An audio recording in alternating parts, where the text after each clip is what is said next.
पुण्यातील कल्याणी नगरमधील अपघाताला कारणीभूत ठरलेल्या अल्पवयीन मुलाने 300 शब्दांचा निबंध बालहक्क न्याय मंडळाला सादर केलाय। इंग्रजी भाषेत असलेल्या निबंधाचे शीर्षक effects of road accident and it's solution असं आहे। या निबंधात भारतात नियमितपणे घडणाऱ्या अपघातांचा आणि त्याच्या आकडेवारीचा उल्लेख आहे। या निबंधात अल्पवयीन मुलाने आपल्या हातून अपघात घडल्यावर लोकांनी आपल्यावर हल्ला केल्याने आपण पळून जायचा प्रयत्न केला असं म्हटलं। मात्र स्वतःकडून अपघात कसा घडला याबद्दल या निबंधात त्याने माहिती दिलेली नाही। त्याचबरोबर या अपघातात मृत्युमुखी पडलेल्या अश्विनी कोष्टा आणि अनिश अवधिया या दोघांचाही कुठेही उल्लेख नाही।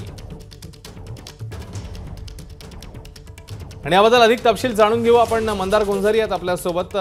मंदार, या अल्पवयीन मुलांनी हा निबंध लिहिण्याचं एक सोपस्कार पूर्ण केलाय असं आपल्याला म्हणावं लागेल, कारण बाल हक्क न्याय मंडळाने या मुलाला 300 शब्दांचा निबंध लिहायला सांगितला। त्याचबरोबर 15 दिवस पुण्यातील रस्त्यामध्ये चौकामध्ये वाहतूक नियमन करायला देखील सांगितलेलं आहे।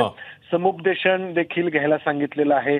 दारूच्या नशेपासून सुटका करून घेण्यासाठी डॉक्टरांकडून उपाय घ्यायला देखील सांगितलेला आहे। असे वेगवेगळे आहेत। त्यापैकी पहिला जो त्याला करायचा भाग होता तो म्हणजे निबंध लिहिणं। तो निबंध लिहून त्यांनी सादर केलेला आहे। यामध्ये भारतात घडणाऱ्या सर्वसाधारण अपघातांची चर्चा आहे। मात्र त्या मुलाने स्वतःकडून अपघात कसा घडला याचा मात्र या सगळ्या निबंधामध्ये उल्लेख केलेला नाही। त्याचबरोबर दोघे जण या अपघातामध्ये मृत्युमुखी पडले त्या दोघांचा किंवा त्यांच्या कुटुंबियाचा देखील या निबंधामध्ये त्यांनी उल्लेख केलेला नाही। तर एक सर्वसाधारण पद्धतीने एक निबंध लिहिलेला आहे ज्यामध्ये भारतात सर्वसाधारण घडणाऱ्या अपघातांची चर्चा करण्यात आलेली आहे आणि एका अर्थाने त्यांनी एक सोपस्कार पूर्ण केलेला आहे असं आपल्याला म्हणावं लागेल। मात्र या निबंधावरून त्याची मनस्थिती कशी आहे हे मात्र त्यातून दिसून येत नाहीये असं जाणकारांचं म्हणणं आहे। अश्विन, मंदार, धन्यवाद या माहितीबद्दल।